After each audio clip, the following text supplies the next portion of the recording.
నమస్తే. నేను మీ కల్పన ఠాకూర్. భారతవర్షకి స్వాగతం. ఈరోజు మనతో జర్నలిస్ట్ సిద్ధు ఉన్నారు. వారితో అనేక అంశాలు చర్చిద్దాం. జై శ్రీరామ్ సిద్ధు గారు. నమస్తే, జై శ్రీరామ్. ఎలా ఉన్నారు? థ్యాంక్ యూ మీ స్టూడియోకి పిలిచినందుకు. ధన్యవాద్ మీరు వచ్చినందుకు. సిద్ధు గారు, యా మీరు జర్నలిస్ట్ రైట్ వింగ్ హార్డ్ కోర్గా మారడానికి కారణాలు ఏంటి? నా స్కూలింగ్ అనుకోవచ్చా అండి. నా స్కూలింగ్ వచ్చేసి శిశు మందిర్ స్కూల్లో చదువుకున్నాను, శ్రీ సరస్వతి శిశు మందిర్.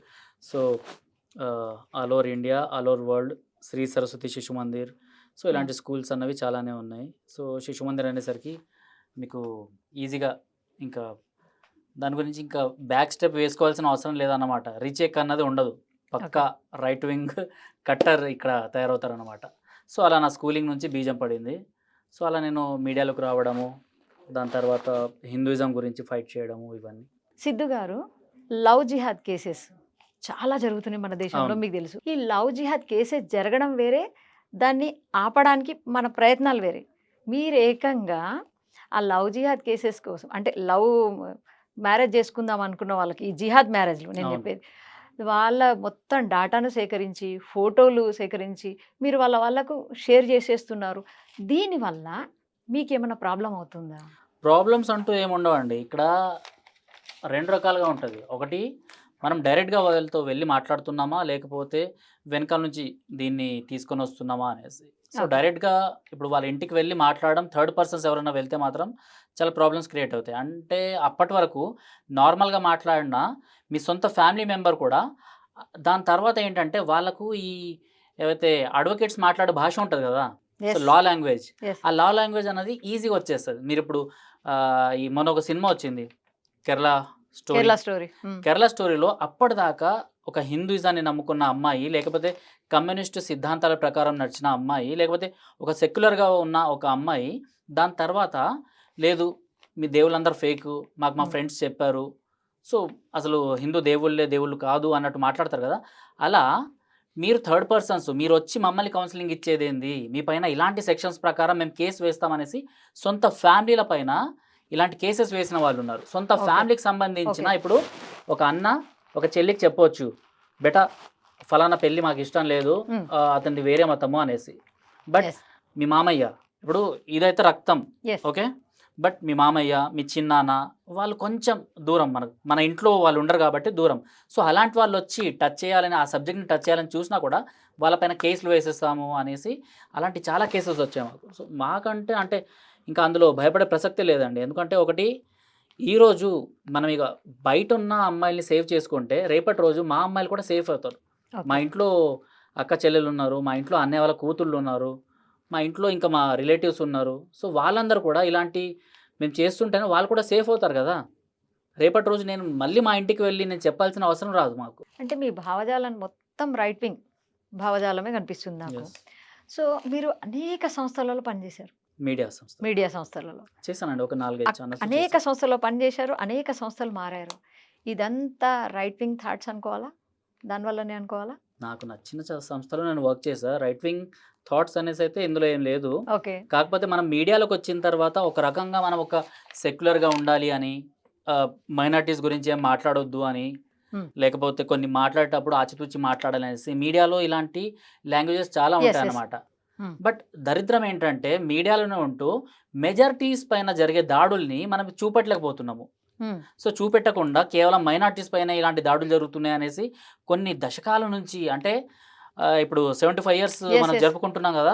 సో ఇన్ని సంవత్సరాలు కేవలం మెజారిటీ పైన జరిగిన దాడుల్ని చూపెట్టకుండా కేవలం మైనారిటీస్ పైన జరిగే దాడుల్ని, వీటిని మాత్రం చూపిస్తున్నారు. ఫర్ ఎగ్జాంపుల్ తీసుకోండి మీరు గోద్రాలో అసలు ఏం జరిగింది, కొంతమంది ఆర్ఎస్ఎస్ స్వయం సేవకులు, కరసేవకులు ట్రైన్లో వెళ్తుంటే ఆ ట్రైన్ బోగిని మొత్తం కాల్చేశారు. బట్ మీడియాలో అండ్ సోషల్ మీడియాలో ప్రొజెక్ట్ అయింది ఏంటి, అక్కడ గోద్రాలో ముస్లింల పైన దాడులు జరిగాయి, ముస్లింల పైన దాడులు జరిపి అక్కడ ముస్లింస్ని చంపేశారు అనేసి మాత్రం ప్రొజెక్ట్ అయింది. బట్ ఆ బోగి గురించి, ఆ బోగిలో చనిపోయిన, ఇప్పుడు అదే గోదా సంబంధించిన విషయాలు మనం మాట్లాడితే అక్కడ బిల్కిస్ బానో గురించో, లేకపోతే ఇంకెవరో ముస్లిం పేర్లు, ఇవన్నీ మనకు గుర్తుంటాయి. కానీ ఆ గోద్రాలో ఎవరైతే చనిపోయారో, ఆ ట్రైన్లో ఎవరినైతే సజీవ దహనం చేశారో, మీరు ఎప్పుడన్నా వేడిగొన్న వాటర్ని ఇప్పుడు మనం వేడి చేస్తాం, బాయిల్ చేస్తుంటాం చాయ్ చేయడానికి, కంటైనర్ని ఎప్పుడన్నా పట్టుకున్నారా మీరు? అవును. ఎలా పట్టలేము. వేడిగా ఉంటది. వేడి పట్టుకోలేం ఉంటుందా? కదా! పాసిబుల్ అలాంటిది కాదు. చుట్టూ ఇనుప కంటైనర్, యెస్. రైల్వే బోగి, అవును. అందులో లోపల మనుషులు హ్మ్. వాళ్ళు గుడ్లలాగా వాళ్ళు ఇలా ఉడికిపోతున్నారనమాట. ఎలా అవును. ఉంటది?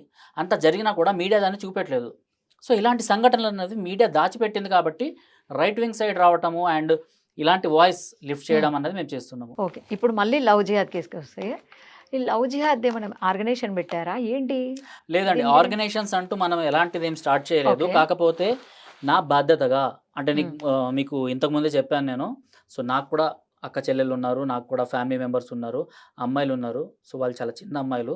సో, వాళ్ళకు రేపటి రోజు ఇలా జరగొద్దు అంటే నేను బయట ఇలాంటి వాళ్ళని కాపాడుకోవాలన్నమాట. మనం అవును. ఎన్నో కేసెస్ చూస్తున్నాము. అవును. శ్రద్ధా వాకర్ కేస్ యెస్. యెస్. చూసుకున్నా, యెస్. లేకపోతే ఎగ్జాక్ట్‌లీ. హ్మ్. ఇంకా ముంబైలో జరిగిన కేస్ తీసుకున్నా, లేకపోతే ఢిల్లీలో ఒక ఫోటోగ్రాఫర్ ఒక ముస్లిం అబ్బాయి ఒక హిందూ అమ్మాయిని అప్పటిదాకా ఫోటోగ్రఫీ మోడలింగ్ కోసం ఫోటోస్ దించేవాడనమాట.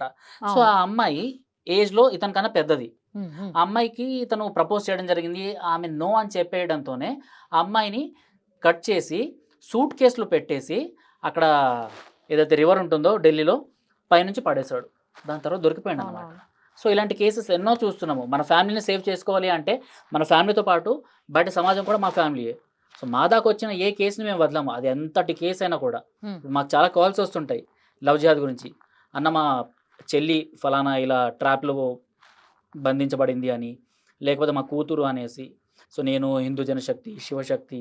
సో, మేమందరం ఏంటంటే ఇలాంటి కేసెస్‌ని ఛాలెంజింగ్‌గా తీసుకుంటాము. అక్కడ ఆ అమ్మాయిని కాపాడితే మాకొచ్చేదేం లేదు. హ్మ్. పైపెచ్చు కేసెస్ అవును. ఇలాంటివన్నీ ఇంకా జరుగుతాయి ప్రాబ్లమ్సే కానీ, మీకు. హ్మ్. ప్రాబ్లమ్స్ ఒస్తాయి కానీ, మాకు రాబడి అన్నది ఇందులో ఉండదు. కానీ యాహ్! యాహ్! ఏంటంటే, ఛత్రపతి శివాజీ మహారాజ్ మనకేదైతే చూపెట్టారో, సో, రాణా ప్రతాప్ మనకేదైతే చెప్పారో, హ్మ్. గురు గోవింద్ సింగ్, యెస్. గురునానక్ గురు తేజ్ ఎవరైతే బహదూర్. ఆ! వాళ్ళ బాటలో మేము నడుస్తున్నామో, అంటే మనం ఫైట్ చేయాలి. మన ధర్మం గురించి ఫైట్ చేయాలి. ఈరోజు ఇక్కడ మనము మైనారిటీస్ అయిపోతే ఎలా ఉంటుంది అన్నదానికి మెయిన్‌గా ఎగ్జాంపుల్ వచ్చేసి పక్కనున్న బంగ్లాదేశ్. యెస్. బంగ్లాదేశ్‌లో ఎగ్జాక్ట్‌లీ. మైనారిటీస్ అయిపోయినారు కాబట్టి ఈరోజు కుక్క చావు తింటున్నారు వాళ్ళు. అక్కడ సంబంధించిన సాధువుల పైన అటాక్స్ జరుగుతున్నాయి. అక్కడ గుళ్ళ ఎవరైతే పైన. వాయిస్ రేజ్ చేస్తున్నారో వాళ్ళ పైన అటాక్ జరుగుతున్నాయి. కొన్ని వీడియోస్ నేను ఇప్పటికి సేవ్ చేసుకొని పెట్టుకున్నా. వాళ్ళు ర్యాలీలుగా వెళ్తూ కనిపించిన గుళ్ళను వాళ్ళు కూల్చేస్తున్నారు. అవునవునవును. సో, ఇలాంటివన్నీ భారతదేశంలో పునరావృతం కావద్దంటే తల్లుల్ని మనం రక్షించుకోవాలి. ఆ ఒక చెల్లిని రక్షించాలనుకోండి ఆమె రేపటి రోజు జిజియాబాయిలాగా మారొచ్చు. యెస్. ఆమెకు సంబంధించిన ఫ్యామిలీ ఏదైనా ఉంటే వాళ్ళు ధర్మం గురించి ఫైట్ చేయొచ్చు. ధర్మం గురించి ఫైట్ చేయడం అంటే వేరే మతాల్ని ఏదో అనడం కాదు. సో, వేరే మతాల్ని రెస్పెక్ట్ చేస్తూ మన మతాన్ని మనం కాపాడుకోవాలి. గౌరవించుకోవడం. కాపాడుకోవడం కూడా ఇంపార్టెంటే. కాపాడుకోవడం. యెస్. యెస్. యెస్. కాపాడుకోవాలి కంపల్సరీ. ఇప్పుడు ఇన్ని లవ్ జిహాద్ కేసెస్ చూస్తున్నారు కదా! అందులో మీకు అరే! ఈ అమ్మాయి పలానా అమ్మాయిని మేము రెస్క్యూ చేసి కాపాడాము. ఆమె సేఫ్‌గా ఉందనే కేసెస్ ఉన్నాయా? లేకుంటే ఎక్కువ నేనొక ట్రాజడీతో 10 కూడినయి ఉంటాయా? కేసెస్ హ్మ్. హ్యాండిల్ చేసి ఉంటా అండి. Okay. 10 out of 7 safe. Safe. Very yes. Good. Okay. అంటే 10 ఇప్పుడు ఔట్ ఘర్ ఆఫ్ వాపసీ 7. అనుకోవాలా వాళ్ళ అమ్మాయిలు? ఆ! మంచిగా ఇంటికెళ్ళిపోయి హ్యాపీగా ఇంటికి ఉన్నారనుకోవాలా? వెళ్ళిపోయి హ్యాపీగా ఉన్నారు. అండ్ ఒక అమ్మాయి హ్మ్. ఆహ్, నేను ఆ అమ్మాయి ఏరియా పేరు చెప్పను. నో. నో. నో. బట్ అవసరం లేదు. నేను ఎవరి పేర్లు, ఏరియా పేర్లు ఇవి కూడా అవసరం లేదు. చెప్పను. బట్ జస్ట్ మాకు ఆ! యెస్. ఎందుకంటే ఆ చెల్లెల గురించి యాహ్! కూడా నాకు యాహ్! I know. కావాలి. I know. సో, ఆ అమ్మాయికేంటంటే ఇన్‌స్టాగ్రామ్‌లో ఒక అబ్బాయి పరిచయం అయ్యి, ఓకే. ఫలానా ముస్లిం పేరుతోనే పరిచయం అయ్యిండు. కొన్ని కేసెస్‌లో హిందూ పేరుతోని అవునవును. పరిచయమైన వాళ్ళున్నారు. బట్ ఇక్కడ ముస్లిం పేరుతోనే పరిచయం అయ్యిండు. కాకపోతే ఈ అమ్మాయికి అమ్మా, నాన్న లేరు. హ్మ్. సో, ఈ అమ్మాయి వేరే వాళ్ళ అంటే వాళ్ళ చుట్టాల ఇంట్లో పెరుగుతుంది. అలాంటిది దాన్ని క్యాచ్ చేసుకున్నాడనమాట. దాన్ని క్యాచ్ చేసుకొని ఓకే. ఫ్యామిలీ సపోర్ట్ లేదు. సో, ఈ అమ్మాయిని మనం తీసుకోవచ్చు. గ్రిప్‌లోకి తీసుకోవచ్చు. ఆ అమ్మాయి ప్రాపర్టీని మనం లాగేసుకోవచ్చు అనేసి 16 ఇయర్స్ అమ్మాయిని ట్రాప్‌లో వేసుకున్నాడు. ఓకే. ట్రాప్‌లో వేసుకున్నాక ఆ అమ్మాయికి సంబంధించిన ఫ్యామిలీ వాళ్ళు మమ్మల్ని కన్సల్ట్ అవ్వడము ఫేస్‌బుక్‌లో. మెసేజ్ పెట్టిన తర్వాత నాకు చాలా కేసెస్ ఫేస్‌బుక్ ద్వారా, ఇన్‌స్టాగ్రామ్ ద్వారా ఇలానే వస్తుంటాయి. సో, వాళ్ళిలా బయటికి రావడము, వాళ్ళు మాకు చెప్పడము, దాని తర్వాత నేను వాళ్ళకి కాల్ బ్యాక్ చేయడము. ఆ తర్వాత ఆ ఫ్యామిలీ మెంబర్స్ ఆ అమ్మాయిని తీసుకొని మా దాకా రావడము. హిందూ జనశక్తి ఆఫీస్ ఉంది. సో, అక్కడికి వెళ్ళడము.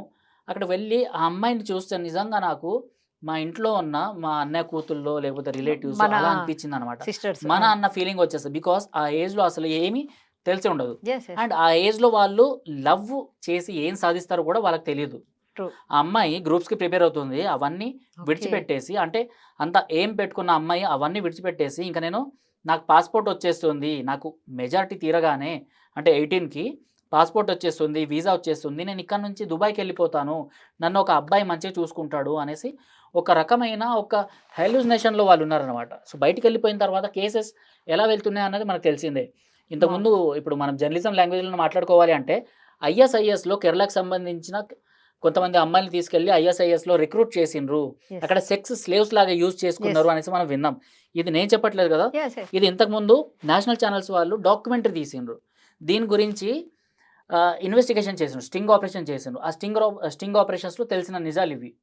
సో ఇలాంటివన్నీ జరుగుతున్నాయి అనమాట. సో ఆ అమ్మాయికి నేను చెప్పడం జరిగింది, తల్లి నీ ఫ్యూచర్ ఇలా ఉంటుంది, నీ ఫ్యూచర్ నువ్వు నార్మల్గా ఉండి చదువుకుంటే మాత్రం నేను ఎవరైతే పెంచి పోషిస్తున్నారో వాళ్ళకు ఒక ఆన్సర్ ఇవ్వచ్చు నువ్వు.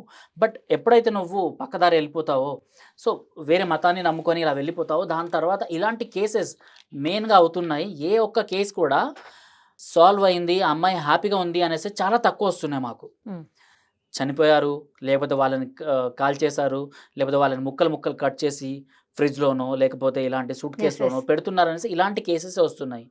కామారెడ్డికి సంబంధించిన ఒక అమ్మాయికి అక్కడికి సంబంధించిన బజరంగ్ దళ్, బీజేపీ, హిందూ అయిన వాళ్ళు చెప్పడం జరిగింది, అమ్మ మంచిది కాదు ఇలాంటి కేసెస్, అంటే ఇలాంటి లవ్ మ్యారేజెస్ మంచిది కావు అని చెప్తే ఆ అమ్మాయి వినలేదు. ఓకే. వినకపోగా 6 or 8 months తర్వాత ఆ అమ్మాయి శవమే తేలింది ఇక్కడ కామారెడ్డిలో. ఓ ఓకే. సో ఇలాంటి కేసెస్ చాలానే ఉన్నాయి. సో Yes, అప్పుడు sir. చెప్పింది వినలేదు, దాని తర్వాత ఇలానే అవుతుంది. అంటే వాళ్ళు ఒకరికొకరు మ్యూచువల్లీ అడ్జస్ట్ అవ్వలేకపోవడము, ఒక మతం నుంచి వచ్చి ఇంకొక మతాన్ని అంత ఈజీగా తీసుకోలేకపోవడము, చేసుకోకపోవడం. యాక్సెప్ట్ చేయలేకపోవడము, ఇవన్నీ జరిగినాయి అనమాట. సో ఈ అమ్మాయి ఎవరైతే ఉందో సదరు ఆ చిన్న అమ్మాయి, అమ్మాయికి ఫుల్ ఫ్లెడ్జ్గా సినిమా చూపెట్టేసినాం మేము మొత్తం. ఓకే. అమ్మా నీ ఫ్యూచర్ ఎట్లుంటుంది జాగ్రత్త, ఇంతవరకు మాత్రమే నేను చెప్పగలను, దాని తర్వాత నేను నీకు Diction. చెప్పడానికి రాను, నీ ఫ్యూచర్ నీది. కాకపోతే ఫ్యూచర్లో ఎప్పుడైనా అన్న నాకు ఫలానా ప్రాబ్లం ఉంది అంటే మాత్రం అప్పుడు నేను వస్తా, బట్ అప్పుడు నేను మొత్తానికి నేను బయటికి తీసుకురాలేను. Hmm. ఏదైతే ఫైట్ ఉంటుందో ఆ ఫైట్ నువ్వు చేయాలి, మోరల్ సపోర్ట్ మాత్రం మేము చేస్తాము అని చెప్పగానే అమ్మాయి ఆలోచించేసుకుంది.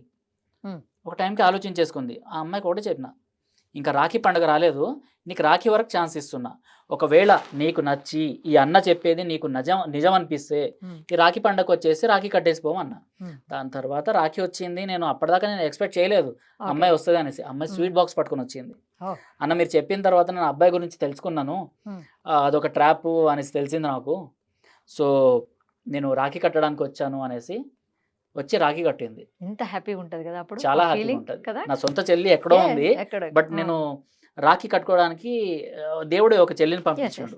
చాలా హ్యాపీగా అనిపించింది, Yes. బికాస్ ఒక అమ్మాయి సేవ్ అయింది. Yes. అలాంటి కేసెస్ చాలా ఉన్నాయి. అంటే ఇప్పుడు 10లో మీకు 7 సేవ్ అయినాయి. ఎస్, ఆ 3 మీరు కౌన్సిలింగ్ ఇచ్చినా సరే, మీరు ఏదో చెప్పినా వినలేదు. వినలేదు. సమ్ వాళ్ళ పరిస్థితి ఏదైనప్పుడు మీ ఫీలింగ్ ఎట్లుంటది అసలు? ఎలా ఇంకేమన్నా చెప్పేది చేయాలనిపిస్తుందా మనం ఇంకా? చెప్తామండి, Yes. చెప్పాల్సింది మనం చెప్తాము. Exactly. దాని తర్వాత వాళ్ళు వినలేదు అంటే ఇంకా దాని గురించి మేము పెద్దగా ఆలోచించాం. Because okay. ఒక థర్డ్ పర్సన్గా నేను వచ్చి 100% ఆ అమ్మాయిని ఇంప్లిమెంట్ చేయాలి, ఆ అమ్మాయి మైండ్ బ్రెయిన్ వాష్ చేయాలి అనేసి నేను ఎప్పుడు అనుకోను. ఓకే. నిజాలు ఏవైతే ఉంటాయో, ఫ్యూచర్లో ఎలాంటి ప్రాబ్లమ్స్ ఉంటాయో, నా చెల్లికో, నా ఇంట్లో వాళ్ళకో, నా ఫ్రెండ్స్కో నేను ఎలా చెప్తానో అలా అని చెప్తా. సో అలా చెప్పిన తర్వాత సో వింటే వాళ్ళ ఇష్టం, వినకపోయినా కూడా ఇంకొక ఛాన్స్ కూడా ఇచ్చా. Hmm. ఇంకా బహుశా ఆ ఛాన్స్ ఇంకెవరు ఇవ్వరు అనుకుంటా. ఫ్యూచర్లో మీకు ఎప్పుడు ప్రాబ్లం వచ్చినా కూడా మాకు కాల్ చేయొచ్చు అని. ఈజీగా జర్నలిస్ట్ సిద్ధు అంటే మీకు ఇన్స్టాగ్రామ్లో అయినా, ఫేస్బుక్లో అయినా, ఎక్కడి నుంచైనా మీకు ఈజీగా ఒక సోర్స్ వచ్చేస్తుంది. అంటే సో మీరు నా- మెసేజ్ చేయవచ్చు, Yes. కన్సల్ట్ అవ్వచ్చు. అలాంటి కేసెస్ చాలానే ఉన్నాయి. అంటే నా ఉద్దేశంలో ఇప్పుడు జర్నలిస్ట్ సిద్ధు గారు ఇంత ఆరట పడుతున్నారు, అమ్మాయిలను, మన అమ్మాయిలను నా చెల్లెళ్ళలాగానో వాళ్ళని ఏదైనా కాపాడితే నాకు హ్యాపీగా ఉంటుందని. మీ ద్వారా నేను అలా ఎవరైతే రాంగ్ వేలో పోతుండ్రో, ఎన్ని నరకాలు రాంగ్ అనుభవిస్తుండ్రో, వే అన్ని కేసెస్లో మనం రాంగ్ వే అనుకోలేమండి. ఇప్పుడు పోయినది రాంగ్ Yes. వేలో పోయేది, ఆ, అంటే నమ్మి ప్రేమ అనే ముసుగులో నమ్మి మోసపోతున్నారు కదా. ఈ లవ్ అవును. జిహాద్లో జరిగేటి 90% అవే కదా. ఇక్కడ రాంగ్ వే అన్నది ఎట్లా పోర్ట్రే అవుతుంది అంటే, వీళ్ళు నిజంగా లవ్ని చూపిస్తున్నారా అంటే కాదు. వీళ్ళు ఏంటంటే ఒకప్పుడు హిందువులందరూ మా కాళ్ళ కింద గులాంలాగా ఉండేవాళ్ళు, హా, ఇప్పుడు కూడా గులాంలాగా ఉండాలి, అండ్ ఫ్యూచర్ మొత్తం మేము ఏది అదేదో మొత్తం ఇస్లామిక్ కంట్రీ చేసేస్తాము అని. Hmm. సో ఇలాంటివన్నీ, ఇలాంటి నేరేటివ్స్ వాళ్ళ మైండ్లో పెట్టేసుకొని జాంబీస్ లాగా ప్రవర్తిస్తూ, yes. హిందువులు అంటే మా కాళ్ళ కిందే ఉండాలి, హిందూ Yes. అమ్మాయిలు అంటే వాళ్ళు మాకు స్లేవ్స్ అన్నట్టు బిహేవ్ చేస్తే మేమెందుకు నార్మల్గా ఉంటాం, మేమెందుకు కామ్గా ఉంటాము? అదే కదా. ఇక్కడ హిందూ అమ్మాయి అంటే నా సొంత చెల్లి అక్క కాదు Yes, కదా. సమాజం మొత్తం నాకు అక్క చెల్లెలు అనుకుంటే ప్రతి ఒక్కరు అలాంటి వాళ్ళే. నా ఇంట్లోంచి ఒక అమ్మాయి అయితే పోతలేదు, బట్ బయట నుంచి పోయినా కూడా మాకు అది అలాంటి మన- అంతే బాధ ఉంటుంది కదా. మన మాకు. పిల్లే కదా అనిపిస్తుంది మా పిల్లే అనిపిస్తుంది. అవునవును. నా సొంత ఫ్యామిలీ కాకుండా కూడా వాళ్ళు కూడా మాకు సొంత ఫ్యామిలీ లాగానే. అందుకోసం మాకు ఆరాటం ఉంటుంది. సిద్ధు గారు ఎక్కడ గొడవలైనా అంటే ధర్మం కోసము సంవిధానం అక్కడ న్యాయం జరగాలో లేకపోతే అన్యాయమే జరిగింది అక్కడ వాలిపోతారు. అవునా? నిజమేనా అది నేను విన్నది? అంటే ఎక్కడ ఏదైనా ప్రాబ్లం వచ్చింది సిద్ధు గారు టక్కన అక్కడ ఉంటారు. పిలిస్తే వచ్చేస్తానండి. పిలిస్తే వచ్చేస్తారు, తెలిసినా వచ్చేస్తారా? ఎస్. తెలిసినా అంటే ఇప్పుడు మేము మీడియాలో ఉన్నాం కాబట్టి తెలిస్తే పోతాము. కొన్ని కేసెస్లో మమ్మల్ని కంపల్సరీ మీరు రావాలన్నా మీరు వచ్చి హ్యాండిల్ చేయాలి అంటారు. అలాంటి టైంలో మేము వెళ్తాము. ఎందుకు అడిగానంటే ఇప్పుడు దేవాలయాలలో దాడులు జరుగుతున్నాయి, ధ్వంసం చేస్తారు, లేకుంటే కబ్జా చేసుకుంటారు. అలాంటి ప్లేస్లో వెంటనే సిద్ధు గారు ప్రత్యక్షం అవుతారు. సోర్స్ ఉంది ఆల్ ఓవర్ తెలంగాణ, ఆంధ్ర లేకపోతే ఇండియాలో ఎక్కడైనా ఏం జరిగినా కూడా మనకు సోర్స్ వచ్చేస్తూ ఉంటుంది అనమాట. కొంతమంది అక్కడ ఉన్న ఫ్రెండ్స్ వీళ్ళందరూ చెప్పడము, వాళ్ళ ఊళ్ళలో జరిగిన ఇప్పుడు మీకు ఇవన్నీ న్యూస్ల ద్వారా ఎప్పుడో 9 10 తెలుస్తుంది. బట్ ముత్యాలమ్మ టెంపుల్ సికింద్రాబాద్లో జరిగిన 5:30కి 6 నాకు కాల్ వచ్చింది. ఓకే, వెళ్ళారు అక్కడికి మీరు? నేను వెళ్ళలేకపోయినా ఓకే, బట్ 6 వెళ్ళి 6 వచ్చింది. బట్ నేను వెనకాల ఏం చేయాలో అన్నీ చేసేసా. మీడియా మేనేజ్మెంట్ చేయడము, లేకపోతే ఏదైతే ఫుటేజ్ మీరు చూసారు కదా అమ్మవారిని తన్నేది, అది అందరికన్నా ముందు ఫుటేజ్ నాకు వచ్చింది. నేను దాన్ని చూసి బాధపడ్డాను తప్ప ఇంకేం చేయలేకపోయినా. బికాస్ అక్కడ సిద్ధు వచ్చిండు అంటే సిద్ధు అల్లర్లని ఇంకా రేకెత్తించడానికి లేకపోతే ఇవన్నీ క్రియేట్ చేయడానికి వచ్చిండు అనేసి ఒక నేరేటివ్ ఇక్కడ డిపార్ట్మెంట్లో కానివ్వండి లేకపోతే గవర్నమెంట్లో కానివ్వండి ఇలాంటివన్నీ బిల్డ్ అయినాయి. సో నేనేం చేసినా చెయ్యకపోయినా మాత్రం ఈ పేరు అయితే కంపల్సరీ ఉంది. బట్ ఆ రోజు నేను అసలు ఇక్కడ లేను కాబట్టి నేను వెళ్ళలేకపోయినా. బట్ అమ్మవారి దయ, ఎవరైతే నా ఫ్రెండ్స్ ఉన్నారో వాళ్ళు అక్కడ టేక్ ఓవర్ చేసిండ్రు. ఏదైతే మీరు ఫుటేజ్ చూసిండ్రు కదా, సీసీటీవీ ఫుటేజ్, అది బీజేపీకి సంబంధించిన ఎవరైతే నిన్న మీరు మారేడు మోహన్ ఇంటర్వ్యూ చేశారు కదా, సో వాళ్ళ తమ్ముడే అరవింద్ అనేసి. సో అరవింద్ దాన్ని టేక్ ఓవర్ చేయడము, దాన్ని పోలీసులకు చూపెట్టడము, ఇలా ఫలానా అబ్బాయి లోపలికి వచ్చేసి తన్నేసి వెళ్ళిపోతున్నాడు, మీరేం చేస్తున్నారు అనేసి ప్రశ్నించడం ఎవరైనా ప్రశ్నించవచ్చు. అవును. సో ఇవన్నీ జరిగిపోయినాయి. సో ఇలా ప్రశ్నించడం ఎవరైనా ప్రశ్నించవచ్చు. ఆ ప్రశ్నించాలనే ఆ గొంతుక అందరికీ ఉండాలి. ఏదో జరిగిందా, సరే జరిగింది అయ్యో అని బాధపడడం. మోహన్ తోని ఎన్ని పాయింట్స్ తెలిసి ఉంటాయి మీకు? అరవింద్ తో ఇంటర్వ్యూ చేయండి మీరు, మీకు ఇంకా ఎక్కువ తెలుస్తుంది. ఇప్పుడు అరవింద్ అన్నారు కాబట్టి నిజామాబాద్ ఎంపీ అరవింద్ అన్న వాళ్ళ ఇంటిపై దాడి జరిగింది, అప్పుడు కూడా మీరు ఉన్నట్టున్నారు. బంజారా హిల్స్ మీరున్నారా అప్పుడు కూడా? అక్కడ అంటే అక్కడే ఉన్నాను. ఏంటి అది అంటే టిఆర్ఎస్ వాళ్ళు వచ్చేసి వాళ్ళ అమ్మగారు లోపల అక్కడ ఉండడంతో సో అప్పుడు జరిగింది. అక్కడ కూడా ఉన్నట్టున్నారు. ఎందుకంటే మేము మీడియాలో ఉన్నాము అంటే మేము స్పాట్కి వెళ్ళిపోతాము. అందులోన అరవింద్ అన్న, సంజయ్ అన్న, సో ఈ బీజేపీ వర్గాలు ఎవరైతే ఉన్నారో వాళ్ళు నాకు చాలా ఆప్తులుగా అనిపిస్తుంది అనమాట. బికాస్ నా పైన ఒకనొక టైంలో ఒక కేసు అయినప్పుడు నాకు ముందుకు వచ్చి నన్ను సొంత తమ్ముడిలా కాపాడుకుంది బండి సంజయ్ అన్న, అరవింద్ ధర్మపురి, కిషన్ రెడ్డి గారు, ఇలాంటి వాళ్ళందరూ అనమాట. సో వీళ్ళందరూ నన్ను కాపాడుకున్నారు కాబట్టి వాళ్ళకి ఏం జరిగినా కూడా, లేకపోతే ఒక న్యూస్ రిపోర్టర్ గానో లేకపోతే వాళ్ళ ఇంట్లో ఏదైనా ఉన్నా కూడా కంపల్సరీ ఉండాల్సి వస్తుంది. నేను ఇందాక నుంచి మీతో మాట్లాడుతున్నా కానీ నా దృష్టి మాత్రం మీ హ్యాండ్ పైన ఉంది. ఏంటది? దానిపైన టాటూ ఏంటి? ఇది టాటూ ఇంక్విలాబ్ జిందాబాద్. మీ భావజాలము ఈ భావజాలం టాలీ కావట్లేదు నాకు. ఇంక్విలాబ్ అంటే ఏంటండి? చెప్పండి మీరు చెప్పండి. విప్లవం. Yes I know. విప్లవం వర్ధిల్లాలి. సో అది విప్లవం ఎందుకు లెఫ్ట్ విప్లవం అనుకుంటారు ప్రతి ఒక్కరు. మీరు రైట్ వింగ్ కాషాయ విప్లవం కాదు. Right wing. బట్ కాషాయ విప్లవం ఎందుకు కాకూడదు? భారతదేశంలో సైనికుల తిరుగుబాటు కన్నా ముందు ఒక విప్లవం వచ్చింది, అది సాధువులది. సాధువులు సంతువులు, అది కాషాయ విప్లవం. కాషాయ విప్లవం వచ్చింది కాబట్టి దాని తర్వాత ఇప్పుడు ఎలా అయితే ఇప్పుడు మనం ఉన్న ఎరాలో కొంతమంది సాధువులు, భాగేశ్వర్ బాబా, వాళ్ళు వీళ్ళు ధర్మం గురించి మాట్లాడండి, ధర్మం గురించి పోరాడండి అని చెప్తున్నారు. అలా ఈయన ఒక్కరు ఇప్పుడు మాట్లాడుతున్నారు, ఆయనతో పాటు కొంతమంది మాట్లాడుతున్నారు. అలానే అప్పటి కాలంలో కొంతమంది కాషాయ సంతులు, సో వీళ్ళందరూ ఇలాంటి విప్లవాన్ని తీసుకొచ్చారు. విప్లవం అన్నది ఇంకా వాళ్ళు తీసుకున్న టేకా కాదండి, లెఫ్ట్ ఎకో సిస్టమ్ దాన్ని తీసుకుంది, కానీ వాళ్ళు చేసేది అసలు విప్లవం కాదు. నన్ను చాలామంది మీరు అడిగినట్టు లెఫ్ట్కి సంబంధించిన జర్నలిస్టులు, లెఫ్ట్కి సంబంధించిన ఎవరైతే పార్టీ వాళ్ళు ఉంటారో వాళ్ళు ఇంటర్వ్యూస్ చేయడానికి వెళ్ళినప్పుడు వాళ్ళు అడిగారు, నీ చేతికేమో ఇక్కడ అమ్మవారి కంకణం ఉంటుంది, ఇక్కడేమో ఇంకులాబ్ జిందాబాద్ ఉండి, ఇది అస్తిత్వం, ఇది నాస్తికత్వము. భగత్ సింగ్ అన్న వాళ్ళు నాస్తికత్వం అనేసి వాళ్ళకి తెలుసు. బట్ భగత్ సింగ్ ఆయన ఆస్తికుడైనా నాస్తికుడైనా ఆయన ఫైట్ చేసింది భారతమాత గురించి. అదే భారతమాత ఫోటో పెట్టుకొని పూజించే దమ్ము ధైర్యం మీకు ఉందా? లెఫ్ట్ వాళ్ళకు, కాంగ్రెస్ వాళ్ళకు ఉందా? లేదు. భగత్ సింగ్ ఎవరి గురించి ఫైట్ చేసిండ్రు? అఖండ భారత్ గురించి. అఖండ భారత్లో ఉన్న ప్రతి ఒక్కరి గురించి. అందులో మతాలకు అన్నది తావే లేదు. మతం అన్నది నిజంగా నేను చెప్తున్నాను కదా, యావత్ కాస్త భారత్ పక్కన యావత్ పెట్టాలి. భారత్ కాకపోతే కోసం. మెజారిటీ పైన దాడులు జరుగుతున్నాయి కాబట్టి మేము మతాన్ని ముందు పెడుతున్నాం ఇక్కడ. ఎందుకు వీళ్ళపైన టార్గెట్ చేస్తున్నప్పుడు ఎందుకు దీని గురించి మాట్లాడలేదు అనేసి. సో అలా అఖండ భారత్ గురించి ఫైట్ చేసిండ్రు భగత్ సింగ్, సుఖ్దేవ్, రాజ్గురు, యెస్. అష్ఫాకుల్లా ఖాన్. అష్ఫాకుల్లా ఖాన్ గురించి కూడా చాలా మందికి తెలియదు ఈ లెఫ్ట్ ఎకో సిస్టమ్ వాళ్ళకి. భగత్ సింగ్ మిత్రుడు ఆయన. యెస్. సో ఒక ముస్లిం, ఆయన కూడా ఫైట్ చేసిండు. సో చంద్రశేఖర్ ఆజాద్ వీళ్ళ గురించి తెలియదు అన్నమాట. వీళ్ళకి ఏంటంటే టీ షర్ట్ పైన ఫొటోస్ కావాలి, చెగువేరా అనేసి, లేకపోతే ఇంకేదన్నా వాళ్ళ బ్యానర్ల పైన భగత్ సింగ్ బొమ్మ కనిపిస్తే చాలు, ఒక సెక్యులర్ ముద్ర అనేసి. బట్ భగత్ సింగ్ ఫైట్ చేసింది అఖండ భారత్ కోసం. ఆ అఖండ భారత్లో ఏముండేది? పాకిస్తాన్ ఉండేది, బంగ్లాదేశ్ ఉండేది, నేపాల్ ఉండేది, ఇట్స్ శ్రీలంక ఉండేది, యావత్ భారత్. జమ్మూ కాశ్మీర్ ఉండేది. అవును. కానీ ఇప్పుడున్న లెఫ్ట్ ఎకో సిస్టమ్ దేని గురించి ఫైట్ చేస్తున్నారు? భారత్ని విచ్ఛిన్నం చేయడం కోసం. పైన జమ్మూ కాశ్మీర్ని పాకిస్తాన్కో లేకపోతే దాన్ని సెపరేట్ దేశంగా ఇచ్చేయమంటారు.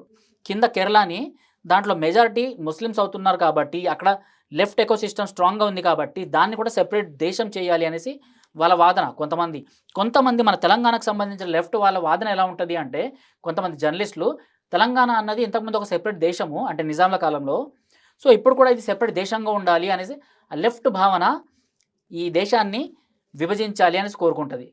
ఓకే. చికెన్ నెక్ అనేసి మన భారతదేశానికి ఈశాన్య రాష్ట్రాలు ఏవైతే ఉన్నాయో, సో ఆ ఈశాన్య రాష్ట్రాలకి మిగిలిన రాష్ట్రాలకి కలిపేది ఒక చిన్న చికెన్ నెక్ అనేసి ఒక ప్లేస్ ఉంటుంది. ఆ ఓకే. ప్లేస్ని కట్ చేస్తే Hmm. ఈశాన్య రాష్ట్రాలు మన భారతదేశం నుంచి మొత్తానికి వేరు చేసేయచ్చు అనమాట. కేవలం 5 కిలోమీటర్లే ఉంటుంది అది.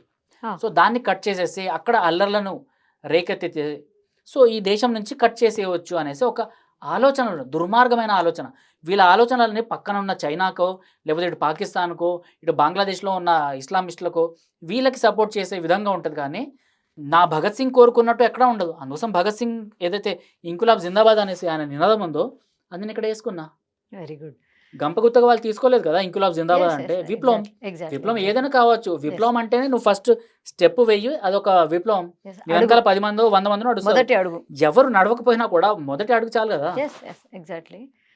అల్లర్ల గురించి వచ్చింది కాబట్టి భైంసా అల్లర్లు 2020 లో జరిగాయి. 2020లో అప్పుడు Yeah. మీరు ఏమైనా జైలుకి వెళ్ళారా? అది ఆ ఇష్యూలో లేదండి, జైలుకి వెళ్ళలేదు. చాలా మంది ఇప్పటికీ అడుగుతుంటారు, భైంసా అల్లర్లలో మిమ్మల్ని జైలుకి వేసిండ్రు కదా అన్న, అదే అప్పుడు మేము మరి నాకు సపోర్ట్ కూడా చేసినాం అదే. అనేసి చాలా మంది మిత్రులు సోషల్ మీడియాలో నన్ను చాలా మంది అడుగుతుంటారు అనమాట. నేను వాళ్ళని ఎప్పుడు కూడా భైంసా అల్లర్ల గురించి ఏమైనా చెప్పగలుగుతారా ఫస్ట్? భైంసా అల్లర్ల గురించి చెప్పాలి అంటే ఇదొక డిఫరెంట్ టాపిక్ అవుతుంది. Yes, దాని yes, I గురించి know. మళ్ళీ మనం మాట్లాడదాం. అది Just చాలా పెద్ద చిన్నగా, సబ్జెక్టు. అంతే. కాకపోతే మెజారిటీ వాళ్ళపైన మైనార్టీస్ చేసిన దాడి, అందులో పాకిస్తాన్ జిందాబాద్ అన్న స్లోగన్స్ ఇవన్నీ రేజ్ అయినాయి కాబట్టి ఆ అల్లర్లలో కొంతమంది ఇళ్ళు కాలిపోయాయి. కొంతమందికి సంబంధించిన ఏవైతే పెద్దగానే వాళ్ళ జరిగాయి కదా బుక్స్ అల్లర్లు? ఇవన్నీ చాలా పెద్దగా జరిగాయి. Mm. ఢిల్లీలో ఏవైతే జరిగాయో రైట్స్ అవునవును. అలానే జరిగాయి అన్నమాట ఇక్కడ కూడా.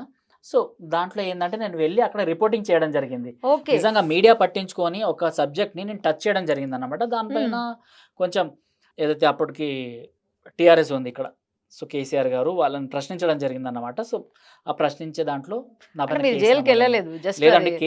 Case okay. నమోదైంది. కానీ సో నాకున్న సోర్స్ ద్వారా మీకు చెప్పాను కదా కొన్ని ఓకే. సోర్స్లు ఉన్నాయనేసి, Mm. ఆ సోర్స్ ద్వారా ఎవరు వస్తున్నారు, ఎవరు అరెస్ట్ చేయడానికి వస్తున్నారు అన్నది మొత్తం ఈజీగా తెలిసిపోయింది. ఓకే. కాబట్టి ఇంకా కొన్ని టెక్నిక్స్ ఉంటాయి. ఆ టెక్నిక్స్ ప్రకారం చంద్రశేఖర్ ఆజాద్ ఎలా అయితే పక్క నుంచి తప్పించుకున్నారో సో అలా నేను ఓకే. సేఫ్గా అయినా అనమాట. ఎందుకంటే నా ఓకే. వాయిస్ నేను వినిపించాలి అంటే సేఫ్ అవ్వాలి. ఎస్. అండ్ అదేంటంటే కోవిడ్ వచ్చే టైం అన్నమాట అది. సో అవును. కోవిడ్ అప్పుడే వచ్చింది. నేను ఆ రోజు కనుక నేను జైలుకి వెళ్ళిపోయి ఉంటే మాత్రం ఇంకా కోవిడ్ టైంలో కూడా నేను లోపలే ఉండేవాడిని. అంతేగా. సో ఇవన్నీ జరిగేవి అనమాట. బెయిల్ రాకపోవడము ఇవన్నీ జరిగేవి. బట్ దేవుడి దయ వల్ల ధర్మం గెలిచింది అనేసి అనుకుంటాను.